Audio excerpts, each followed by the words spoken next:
support Vice President Leni Robredo instead, but Lacson is more determined than ever to continue his quest. As traffic in Metro Manila gets heavier by the day, provincial buses will again ply EDSA, a major road network, hours from now. And some sad news for armies. Another member of world sensation Korean group BTS tests positive for COVID-19.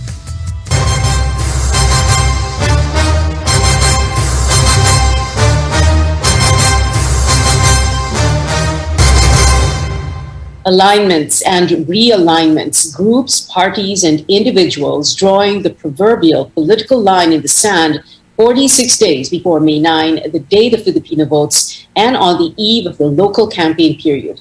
Let's begin with this seismic shift that led to the resignation of a presidential candidate from his own party that he chairs and had just joined 8 months ago. Ping Lacson resigns from Partido Reforma, whose president, former House Speaker Bebot Alvarez, Davao del Norte Congressman, together with his governor, Edwin Hubahib, endorsed Vice President Leni Robredo. A belated revelation from Senator Bongo that President Duterte and Bongbong Marcos met in Malacanang a few days before the Kusi faction of PDP Laban endorsed the former senator. Can an endorsement from the president be far behind? Monsur del Rosario, who is running on the senatorial slate of Ping Lacson, declaring he is for Robredo. Plus, this latest development, the National Unity Party says it is also supporting Marcos Jr. Let's dig deeper into this. Our George Quiles, who's been trailing Lacson, joins us from General Santos City. George, what is the implication of this resignation on his campaign? Opie, after seeking advice from Comelec, Lacson says his resignation from Partido Reforma has no impact on his candidacy. This means Lacson will still run for president, now as an independent. He says he is not discouraged or frustrated, but more driven to continue the campaign. It was a typical campaign morning for presidential candidate Senator Panfilo Lacson in General Santos City. He met with fishermen at the port, a courtesy visit to the mayor, and even got an endorsement from Maranao vendors at the public market.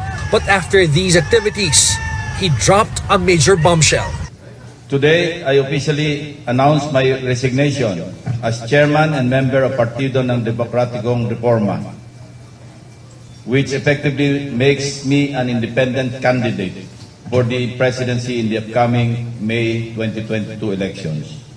Yesterday, I was informed by the party president, former Speaker Pantaleon Bebot Alvarez, that their slate in Davao del Norte, led by Party Secretary General and Provincial Governor Edwin Hubahib, has decided to endorse another presidential candidate. Partido Reforma President and former House Speaker Pantaleon Alvarez was among those who convinced Lacson to join the party, which even made him its chairman. Alvarez was present in the Lacson Soto Proclamation rally in Cavite and hosted the duo in his home province, Davao del Norte, only to drop Lacson almost a month and a half left before the polls. Matagal na nila ko inabandon. Noong nag-start yung campaign period, they were no longer present on the ground. Girls, I'll tell you honestly, yung fans na pumapasok sa akin, sariling sikap.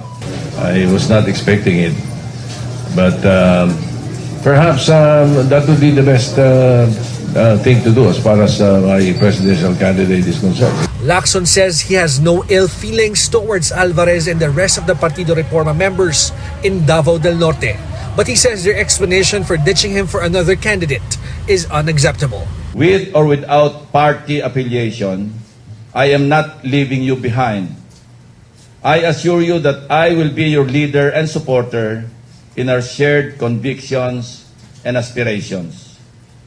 Magkakasama pa rin tayo sa laban na ito. Tulad ng paulit-ulit kong sinasabi, tuloy ang laban hanggang sa dulo. We are also monitoring the situation in the National Unity Party or NUP. NUP Chairman, former Interior Secretary Ronnie Puno runs the Lacson Soto campaign. But just this afternoon, NUP openly endorsed Bongbong Marcos. Lacson says as far as Puno is concerned, he received assurance that Puno will stay with him since this is the first time that Puno's family has agreed on supporting a single candidate. We also got a word from Puno that he is currently on leave from NUP, and the developments today caught him by surprise. Puno says he will speak with Lacson as soon as possible to know his plans. Pia. Talk about seismic shifts, huh, George? Well, any word, George, from the senatorial candidates of Partido Reforma? As for Dr. Mingita Padilla, she says she has yet to speak with Senator Lacson, but she assures the senator of her continued support because they are old friends and share similar advocacies. Former PNP Chief Guillermo Eleazar says he will wait for the official party action. Partido Reforma adopted Eleazar and became a last-minute substitute for as a senatorial candidate. Former Congressman Monsur del Rosario, as you mentioned earlier, has already joined Alvarez in backing Vice President Leni Robredo's presidential bid. Back to you. George Cahilas there reporting live. As far as the Commission on Elections is concerned, Lacson will remain affiliated with Partido Reforma. No revisions to the official Mainline ballot as well. The party acronym PDR will remain printed beside Lacson's name. Comelec Commissioner George Garcia says the toss-up is political in nature and no formal substitution will be accepted either. As far as the Comelec is concerned, hindi siya independent candidate. Whatever change in your affiliation after the filing of the candidacy, after the period, doesn't matter. What will be the basis always of determining your party is your party at the time of the filing of the candidacy. Lacson, along with running mate Senate President Tito Soto, filed his CLC as president of Partido Reforma October 6th last year. Now, for the first time ever, Vice President Leni Robredo takes her campaign to the bailiwick of President Duterte, the Davao region, and there she gets a much-needed boost to her presidential run. Our Anjo Alimario joins us from Tagum City in Davao del Norte. Anjo, why did Partido Reforma leaders abandon Ping Lacson? A hard choice but had to be made, Pia. That sums up this twist that may crucially affect the result of the coming election. Partido Reforma President and Davao del Norte Representative Pantaleon Alvarez has shifted focus or support from Panfilo Lacson to Leni Robredo, but Alvarez clarifies that the fight for good governance is not about color. He and his party are reformist, and that for that reason, they have chosen the vice president. It was not too long ago when presidential candidate Senator Panfilo Lacson took the helm of the Partido para sa Demokratikong Reforma. But with only 46 days to go before the presidential elections, party leader Pantaleon Alvarez ends up backing another candidate. We need a leader. And for the 2022 presidential elections, given all these considerations and the crisis we have to overcome, that leader is a woman. Her name is Leni Robredo.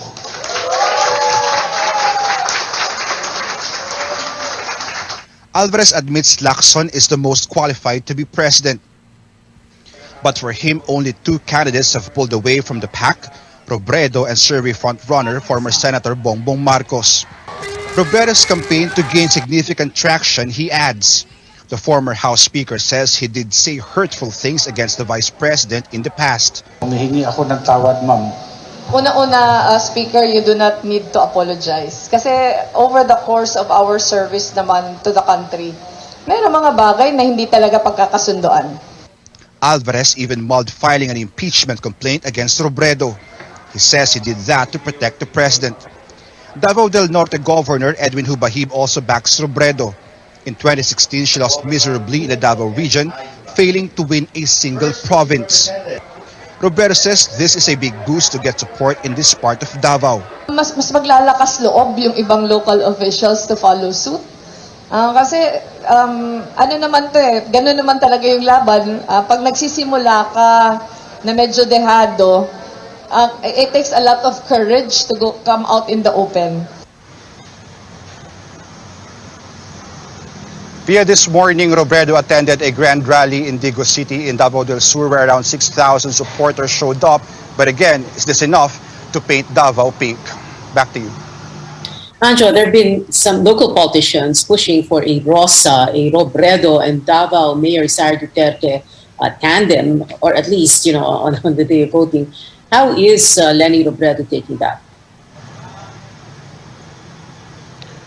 Well, Vice President Leni Robredo says she respects that decision, that move of her supporters backing her in another vice presidential candidate. But it's clear to her from day one that her vice president is Senator Francis Pangilinan.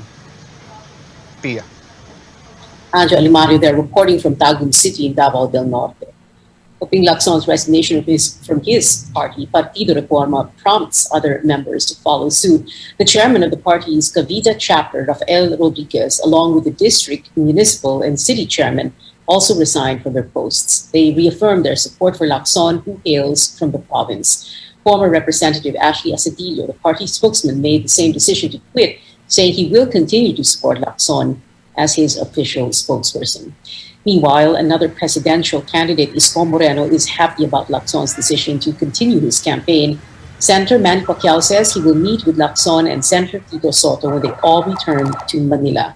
Pacquiao earlier said he has a, quote, gentleman's agreement, unquote, with Lacson and Soto. Under that agreement, the weaker candidate, based on surveys, will support the stronger bet.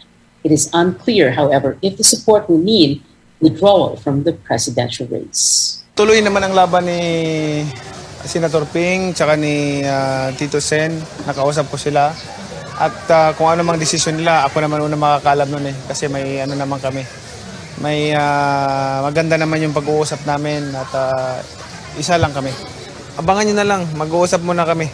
Si Senator Ping Lacson is an asset of our country. Mas maraming magagaling na kandidato katulad ni Senator Ping Lacson, mas maraming opsyon ang mga kababayan natin Pilipino.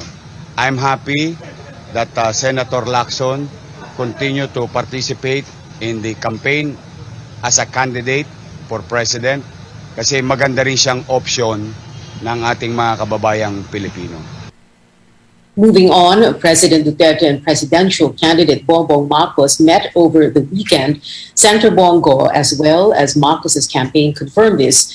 Go says the two had a productive meeting where Mr. Duterte shared his experiences as president with Marcos. Go adds the meeting was one of the factors that pushed the ruling party, PDP Laban, to endorse Marcos last Monday. But the senator could not say whether this means Marcos is President Duterte's anointed one. Back in November, Mr. Duterte described Marcos as a weak leader and a spoiled child.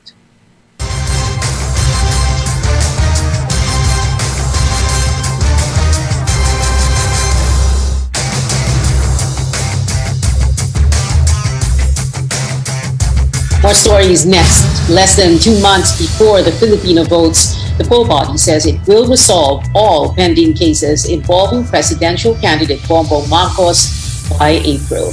And after 2 years, road authorities allow provincial buses on EDSA for a 2-week dry run. Stay with us here on Newsnight.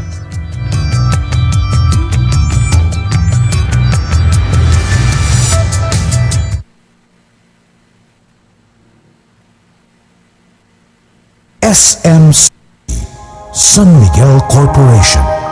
Bisag unsang industriya ang sudlan niini, tinguha sa SMC ang pag-uswag o paglakbo sa mga Pilipino. Karon, gikan sa SMC, aniya na ang SMC Davao Cement. SMC Davao Cement. Gama sa Davao para sa Mindanao. SMC Davao Cement. Ato ni Bay. SMC, San Miguel Corporation.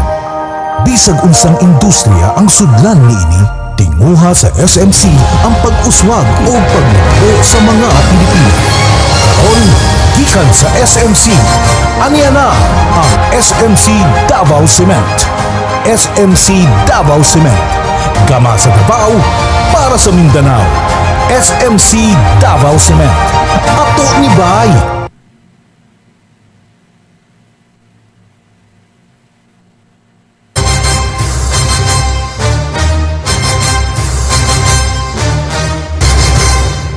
Welcome back to Newsnight, where we go above and beyond the headlines. I'm Pia Ontiveros. Comelec is facing several issues just 46 days before the Filipino votes, among them pending cases against some candidates, an alleged data security breach involving Smartmatic, and doubts about the poll body's transparency and integrity. Melissa Lopez joins us to give us an update. Mel, let's begin with the pending cases before Comelec. When does the poll body plan to resolve them?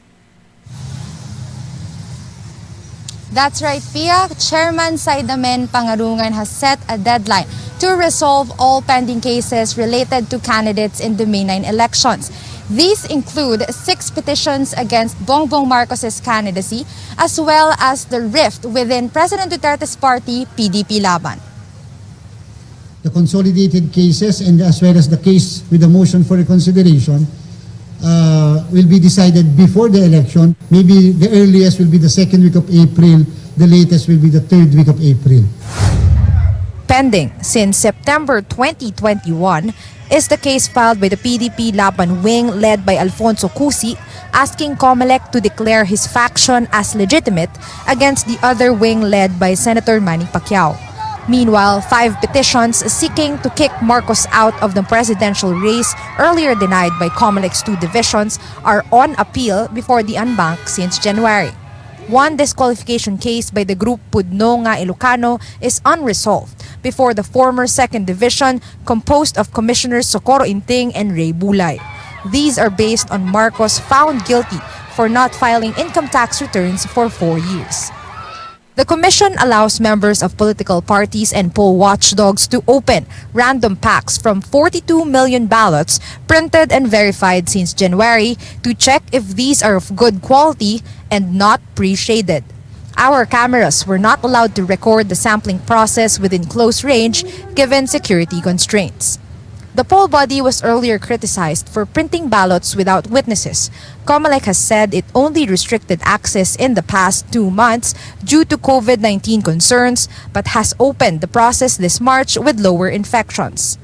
Comelec is also taking action on the alleged security breach involving technology provider Smartmatic. Pangarungan insists Comelec has not been hacked but ordered poll officials to coordinate with the National Bureau of Investigation regarding the probe. Pangarungan gave a March 29 deadline to find out details of the supposed breach and ordered Comelec's law department to review its existing contract with Smartmatic given this incident. Smartmatic has denied allegations of a breach, adding it does not hold crucial data that will affect the outcome of the May polls.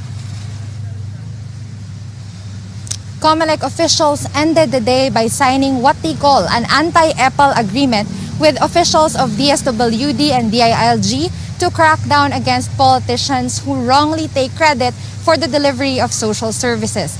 Meanwhile, the poll body hopes to resolve all pending cases so that they can instead focus on the final preparations for voting day. Back to you, Pia. Mel, the local campaign period begins tomorrow. What are we expecting? That's right, Pia. Expect the next 45 days beginning Friday to be action-packed. There are 18,023 local positions up for grabs. That ranges from district representative, governor, mayor, down to councilor nationwide. Now, 845 of them can already rest easy. They are now sure winners because they are running unopposed. Meanwhile, Commissioner Garcia of Comelec reminds candidates and political parties to always adhere or observe minimum health protocols during campaign sorties. That includes wearing of masks so that these events will not become super spreaders of COVID-19. Pia. Melissa Lopez, they're reporting live from Comelec's headquarters in Manila. Back to the campaign trail, Manila Mayor Isko Moreno in Bulacan, where he said it may not be practical to ban contractualization completely. Ending the labor practice was one of President Duterte's campaign promises in 2016. Ang gusto ko, makapagtrabaho ka muna, may mapagharimunan muna kayo sa pamilya, tapos maganda na buhay, umuunlad na negosyo. Then I'll try to make sense with businessmen na unti-unti nang bigyan ng kapanatagan ang mga empleyado na magkaroon ng permanent na hanap buhay. For the meantime, it's always about survival. Former Malacanang spokesperson Ernie Abella says his presidential campaign is gaining ground thanks, he says, to social media influencers. Pulse Asia's latest voter preference survey shows, however, Abella scored 0. We don't meet everybody, but we meet, let's say, with yung mga yung may mga influencers na may mga networks, and doon sila bumubukas. Labor leader Leody de Guzman and his running mate Walden Bello got a warm welcome after encountering some supporters of Vice President Leni Robredo in Iloilo on Wednesday. Tomorrow, presidential candidates will again gather on one stage for an election forum organized by the Catholic Bishops' Conference of the Philippines and Jesuit Communications. Moderated by Rico Hizon and Bernadette Sembrano, Usapang Halalan aims to dig deep into the candidates' positions and conviction on issues where politics and religion intersect. This will be live streamed on our official YouTube channel at 6 in the evening and will be broadcast at 10 p.m. only here on CNN Philippines.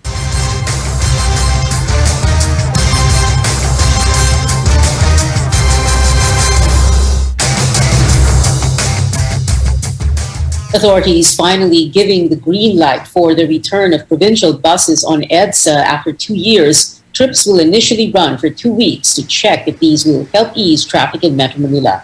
Tristan Odalo reports other solutions are on the table.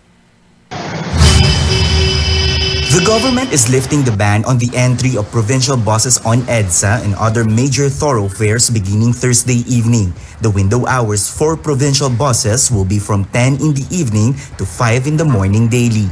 Ito po ay trial period lang. Binigyan po tayo ng 2 weeks ng DOTR at LTFRB para mag-conduct po ng dry run. Despite limited hours, some provincial bus companies welcome this development 2 years since their operations were affected in the capital region due to the COVID-19 pandemic. We're expecting in the next couple of weeks, especially coming in Holy Week and sa elections, medyo mag-open pa ng mga window times for us. The bus company says they also need time to recondition their fleet ahead of the expected influx of passengers. So what we're trying to do is we're trying to recondition all our fleet, our buses, slowly din, para kahit paano na maintain na maayos yung mga buses. The MMDA is also reviewing proposals to reduce congestion. The pre-pandemic volume of vehicles in major thoroughfares was at 405,000 on a daily basis. Now it's averaging 370,000 to 390,000 daily. Number coding, lahat po nag-agree na kailangan talagang magbawas ng bilang ng sasakyan. Ibalik yung truck ban or at the very least maglagay lang po ng window period. The MMDA is also considering adjusting government work and transactions 1 hour earlier. Some commuters say traffic has worsened since NCR was placed under Alert Level 1. Madali makanap ng jeep, ang problema lang, mabagal lang takbo.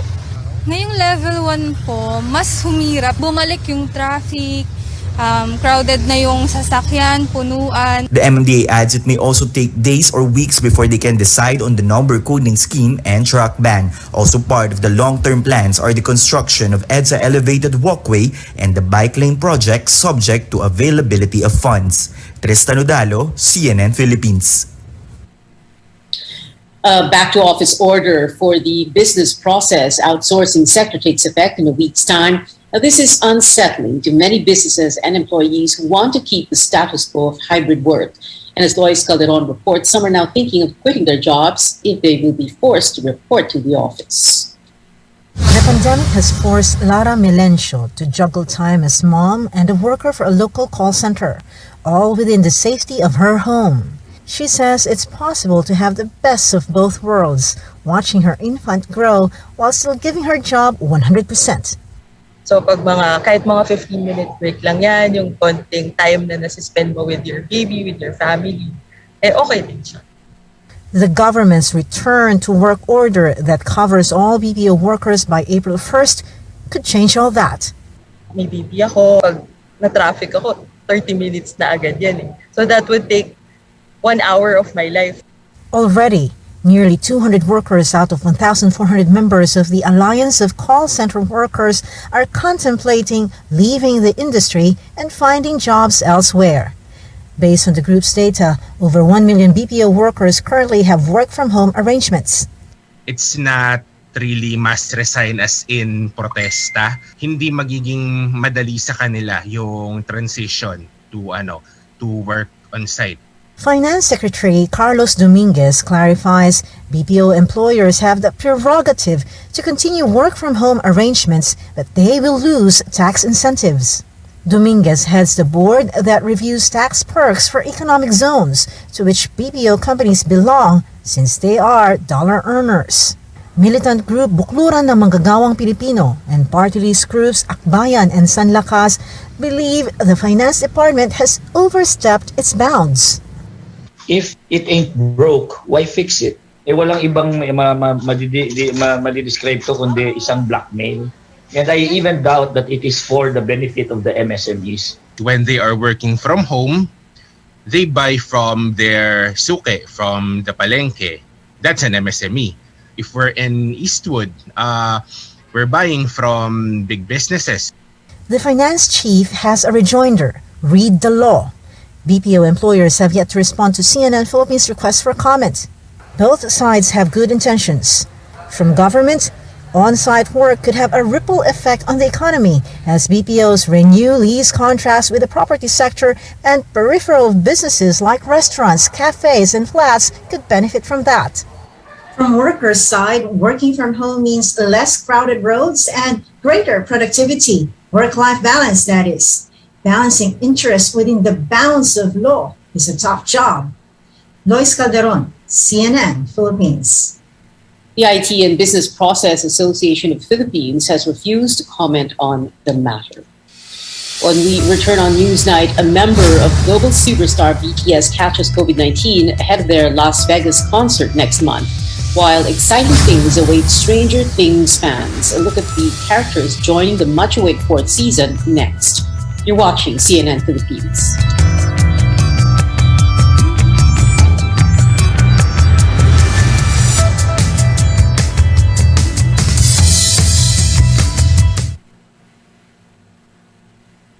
For the virus shows in. Welcome back to News.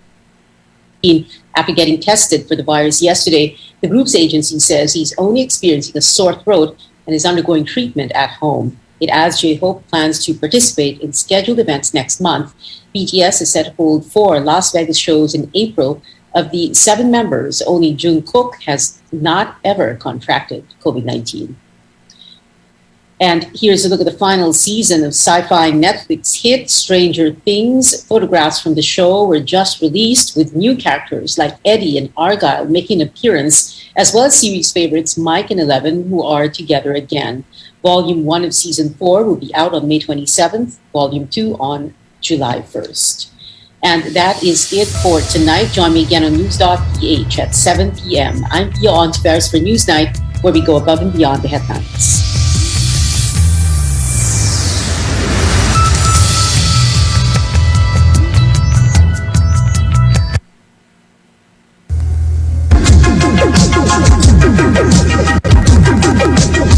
RPN, Radio Philippines Network Incorporated, DXKO. 13.68 sa dial sa inyong radyo. RPN DXKO, ang Radyo Ronda dili sa Dakbayan sa Cagayan de Oro. Sibiyahan na may galaon sa katawhan, andang na serbisyo sa tanan. Ang RPN DXKO Radyo Ronda, sakop sa KBP, kapisanan ng mga broadcaster ng Pilipinas.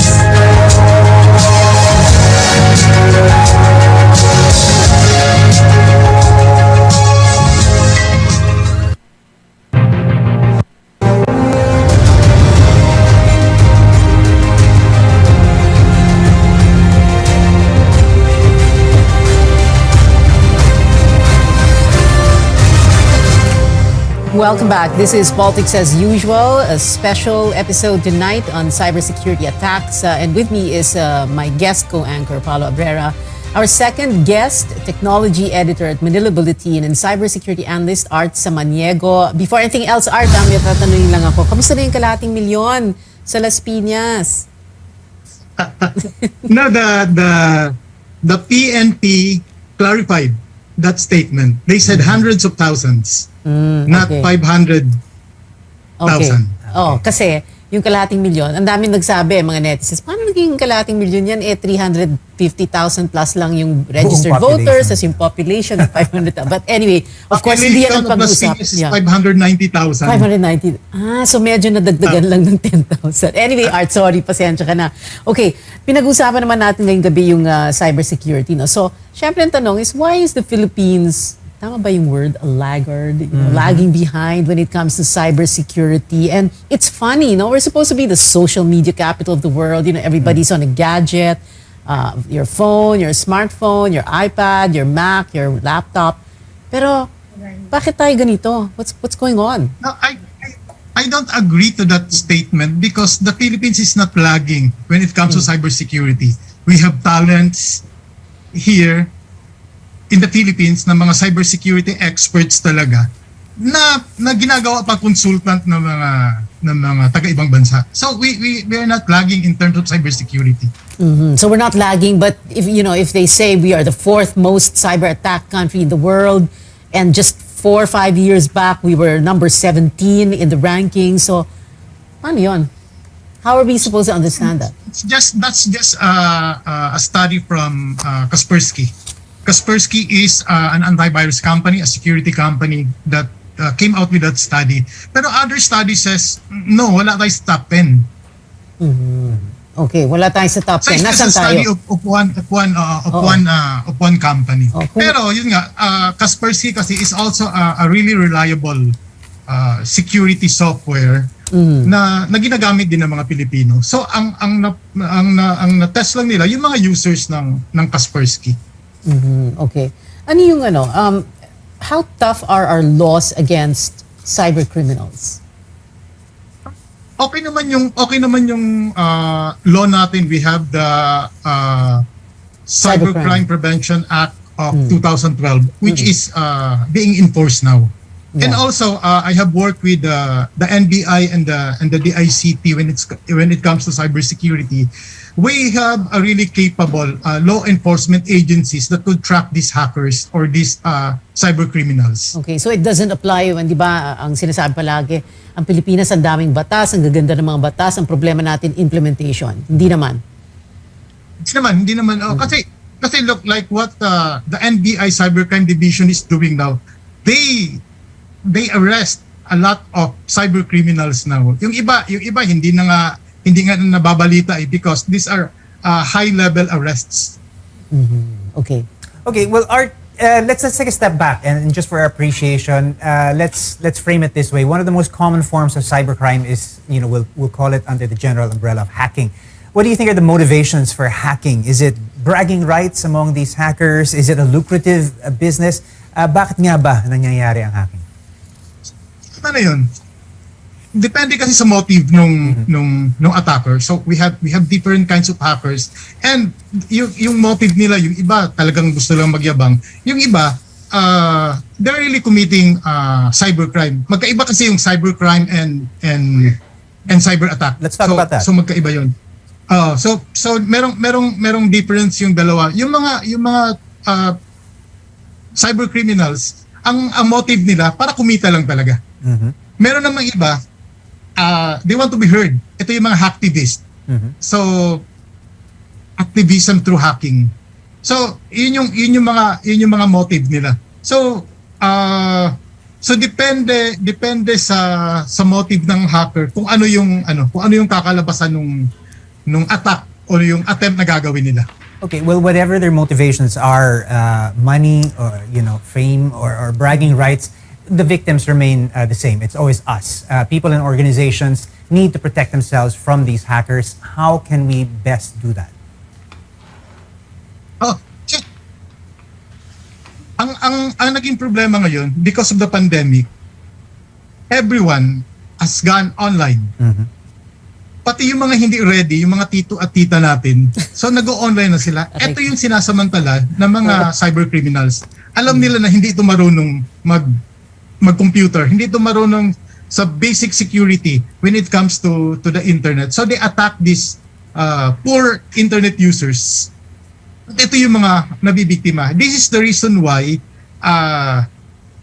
more than 400% ang pagtaas ng cybercrime all over the world, hindi lang sa Pilipinas. So business is good, I suppose. I mean, cyber hacking in general that does pay off, and that's why hackers continue to be in the business of hacking. Art is Naabutan na ng hacking, naabutan na ng cybercrime ang kinikita ng drugs. Wow. Okay. So, mas malaki na ang kinikita ng cybercrime ngayon kaysa dun sa drugs globally. Interesting yung sinabi mo kanina lang, Art, no? And this is something people always say because of the pandemic, almost everyone, is online, no? And it's really interesting for me because technology is exactly what, before pre-pandemic, technology is what we felt kept us apart. Yes. And then with the pandemic, now it is exactly the thing that keeps us together, connected. which is abused also. Yeah. Diba? And it became a very, how would you call it? It became a very open door. We took our work with us at home, and I think all of the connection protocols, once there is that electronic handshake between your workplace and the way you work at home, given your workstation, suddenly all the doors are open to sensitive information here in your workplace, and possibly this could have possibly been what has happened in some of these other organizations. If it's okay, Paolo, I wanted to ask Art, kasi di ba sabi mo, Art, di ba, yung mga tito at tita na biglang napasabak sa internet, parang gulo parang laban. And you were saying, it's important that we protect ourselves, no? Because we have smartphones but we're not very smart, no? So, how do we...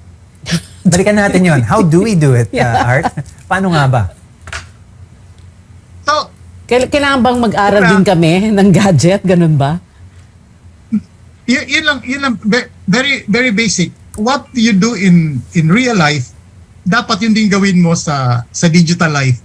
So you don't just give your home address to anybody. You don't give your password to anybody who will say na, oy, taga-bangko ako, kailangan ko ng password mo. Hindi mo na yung ginagawa sa real life. Dapat, hindi mo din yung ginagawa sa digital life mo.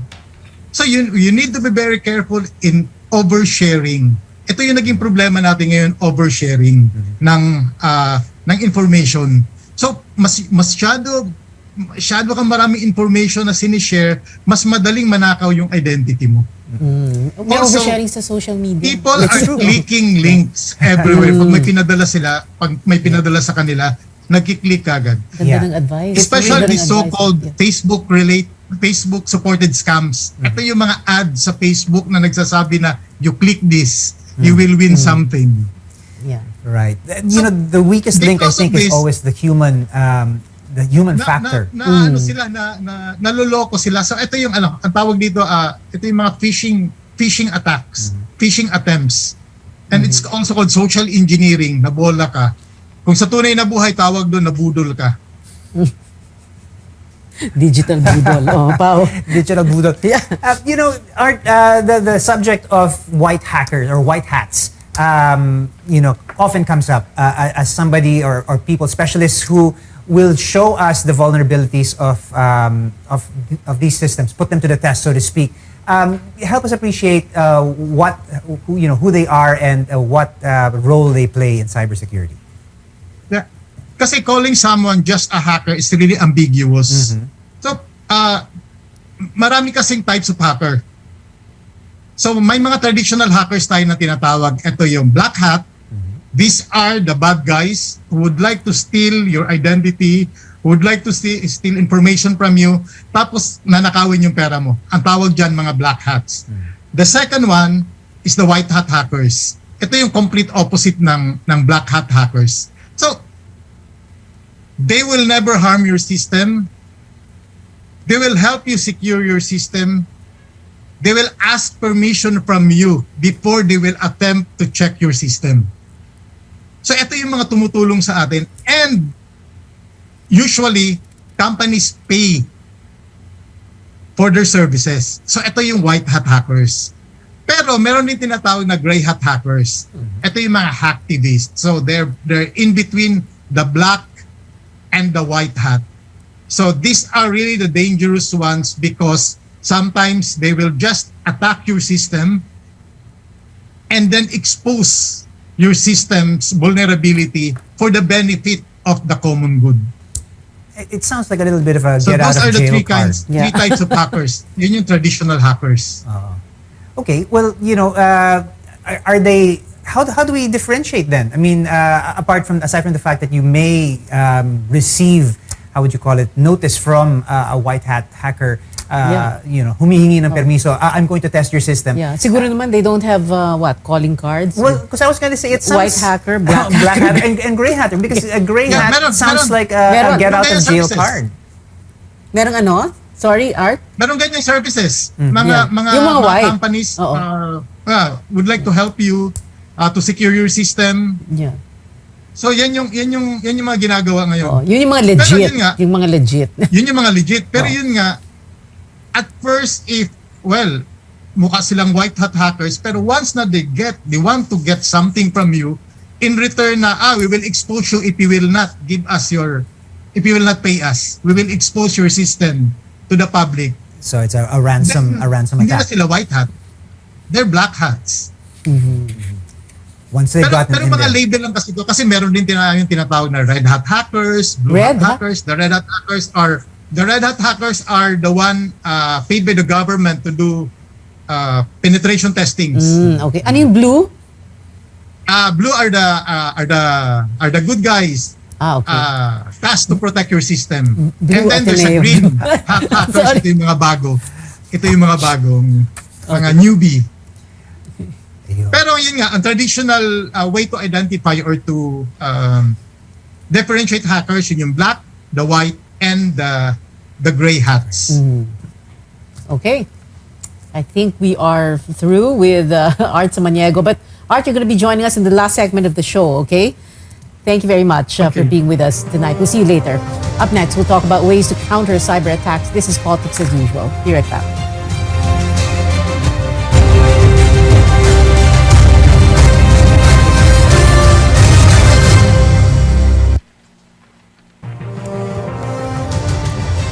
If the Philippines is the fourth most cyber-attacked country in the world, what does this say about the integrity of our automated election system? A Kaspersky Security Network report says web threat attempts on government, including financial institutions and private sector organizations, media among them, have surged by more than 400%. And that's just since 2017, when the country ranked only 30th in the most attacked list. Last year alone, there were 50 million web threat attempts. Elections are 2 months away. Should we be worried? And what can we do?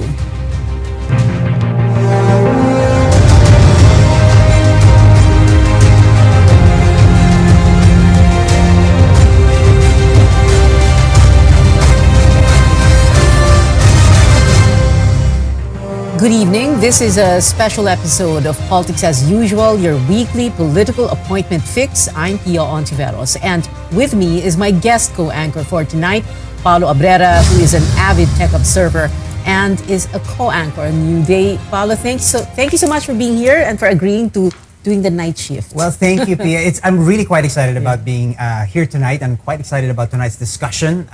Good evening to everybody. I think what's important here is that we realize that technology is now such an indispensable part of our daily lives, and we have to be aware of how big an influence it has on the upcoming election process, from influencing our decisions and opinions on candidates via legitimate information as well as disinformation to the actual automated election process and related cybersecurity issues and threats that can shape, sway, and even possibly manipulate the results if the average Filipino, that's you and me, are not vigilant about cyber threats. Average talaga. I don't really understand anything tech kasi, anything but average. Yeah. Okay. In your case. Well, before we go to our guests on the show, let's go speak first to our correspondent, Melissa Lopez, who covers the Comelec beat, the Commission on Elections beat. Melissa, what is the latest on the Comelec's preparations for the May 9, 2022 polls to ensure its integrity? Mel? Pia, Paolo, Commissioner Marlon Casquejo says measures are in place to beef up security protocols of Comelec's physical and digital systems. Casquejo, who is a computer engineer and lawyer, heads the steering committee for all preparations for the May 9 polls. He again denies that the Comelec was hacked, contrary to a news report last January. Our system, our preparation is a standalone system. There is no way that anyone can go into that system without getting inside the memory configuration room. We are very confident na our system was never been hacked and can never be hacked unless you go inside, you pass through the security of the Santa Rosa gate.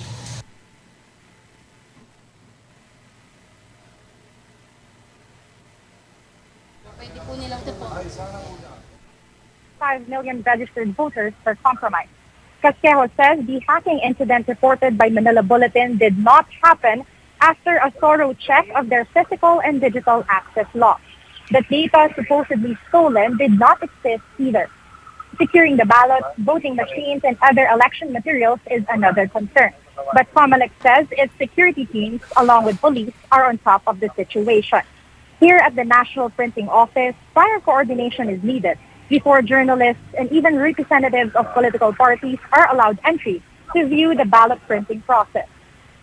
This is part of our program for complete transparency, subject only to the limitation that we will not allow to compromise the security of the ballot and the configurations of the SD cards. Otherwise, we will allow your full access to the activities of the Commission on National Elections.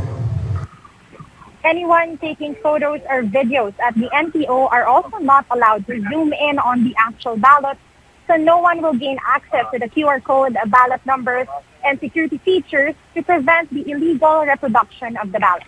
Over to you at the studio. Well, who has access to these Comelec servers, and will media be given a chance to visit them?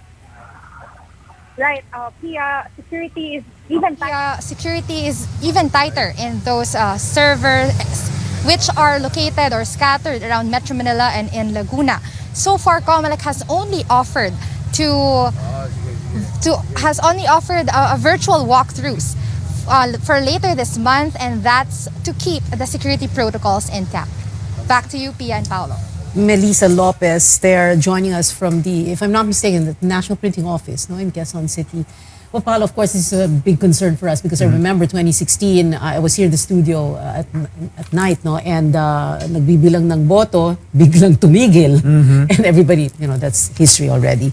But anyway, our first guest, I was just going to say, let's hope it doesn't repeat itself. Yeah, and that's why there's so much concern, and that's why we're doing this special episode tonight. So our first guest for tonight is the spokesperson of the Comelec, James Jimenez. James, thank you very much for being with us. Can you give us first an update on this alleged hacking of your servers? Of course, you say that this did not happen, right? Yes. In fact, thank you very much for having me here. In fact, the fact that this hacking did not happen has been settled by very many experts. The CICT has said it. The DICT has said it. The NPC has said it. The NBI has said it. So that's the only update there is. This hacking did not happen. It was simply a bum steer. In fact, the group that was identified as having supposedly hacked the Comelec themselves said that they were not hacking the Comelec, that they were in fact hacking someone else. So just to be very clear about this, the Comelec has not been hacked recently. It has not been hacked. Not like what happened in 2016 when we admitted freely that there was a hack that went on. But we moved on from that. We secured our systems, we strengthened our defenses, and now we're very confident in saying, as you saw Commissioner Marlon say, that we have not been hacked. Well, that's interesting, James. You said they were hacking someone else, another government organization. That's what they're saying. That's what they're saying. And in fact, that's what other experts are now looking at. The possibility that a third party is in fact being hacked. And that investigation is ongoing.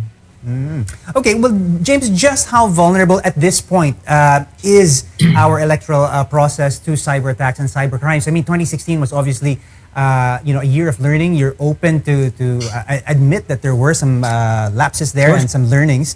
But I'm sure in 2016 we felt that we perhaps had an airtight system and airtight security. How confident are we at this point? Sure, Paulo, but before I go into that question, I'd like to clarify. Even in 2016, we said that the hack did not impact the integrity of the elections. And the reason for this is that our elections are not online. They are not susceptible to hacking. They are, in fact, around, I would say, 95% offline. They do not happen on the internet, and therefore, they are not that susceptible to hacking. And the same is true today. The same is true today because even now, what our system really does is we have automated counting, which means that all of the counting is done on site, but not on the internet. The only point of vulnerability that could be considered as existing right now is that moment when you transmit the election results from the precinct to the municipal canvassing station. However, even then, if the transmission is somehow stopped or corrupted, there are many redundancies that will allow us to recover the actual results, if that is what we want to do, or even to quarantine the results so that they no longer form part of the election results. This makes our system very secure. So in other words, kahit merong mag-attempt na to hijack the transmission of data, let's say from a municipality to the provincial board of canvassers, you have all these safeguards in Exactly. We can Okay, recover the obviously. data if it is hacked, and we can make sure that any other data that is affected is effectively quarantined so it doesn't impact the final result. James, a question naman ngayon about all these text messages. Ang daming practically everybody, ang daming natatanggap ng mga text messages supporting, endorsing a Yes. presidential candidate. Sometimes there is some misinformation that is spread on another candidate. Now, why is this happening, and how should voters take these messages? And what do we do? Ignore and delete? What? Ignore and delete is the best solution because this is spam text. Ito ay text blaster ang ginagamit ng mga political operatives na yan. And text blasters have been around for the longest time. In fact, ang NTC, merong mga regulations patungkol sa text blasting. The proper enforcement body here is, I would suppose, the NTC, not the Comelec. Unfortunately, ginagamit ito for political purposes now. But think back a little bit and you will realize that this same tactic is being used for other purposes. It's being used for spreading disinformation during calamities. It is being used to spread disinformation about financial scams, etc. So this is a wide-ranging problem. It's been a problem for quite some time, and it really boils down to spamming, right? You have someone with a text blaster, and they're spamming people left and right. Well, here's the question though, James. I mean, you already mentioned the NTC. Whose job is it to, how would you say, locate these spam blasters, these text blasters? But is it your job to put some sort of sanctions, towards those who are benefiting from it? I would say not. The Comelec manages elections. It doesn't manage the NTC. It doesn't manage the airwaves, essentially, right? And again, enforcement, we believe, falls on another agency, not the Comelec. It is unfortunate that it is being used for political purposes, but this does not make it a Comelec enforcement matter. In any case, Comelec is not designed to enforce things like this. No, we don't have the capabilities to handle things like text blasters. In fact, sometimes we get victimized by these text blasters as well when people start spreading misinformation about the Comelec in its operations. I don't know if you remember, but during the filing of COCs, we had this huge text blast that was basically confined to the filing area. So yeah, even us, we do get blindsided by that sometimes. All right. Well, I mean, you already talked about the rampant misinformation and disinformation on social media. How are you countering this, and how are we as end users and receivers of digesting this misinformation? How should we be countering it? Right. Well, the most effective way forward that we found really is to cooperate with social media channels, because social media really is the biggest artery of misinformation. We talk to them, we cooperate with them. We're on a whitelist with several social media companies, and this allows us to take down fake news rather quickly. Much quicker, I would say, than an average person could manage. But beyond that, it's really a matter of educating the public and educating them about their media consumption habits. It's very important that the fight against fake news begins with the individual rejecting fake news, with the individual refusing to let fake news thrive within their social spaces. And by answering that question of Paolo, James also did answer the question I was going to ask, about how people can distinguish fact from fake news, fact from false information. So, James Jimenez, thanks so much for being with us. But you are going to be joining us in the last segment of the show. Salamat, James Jimenez. All right, we'll be back after a quick break. Stay tuned.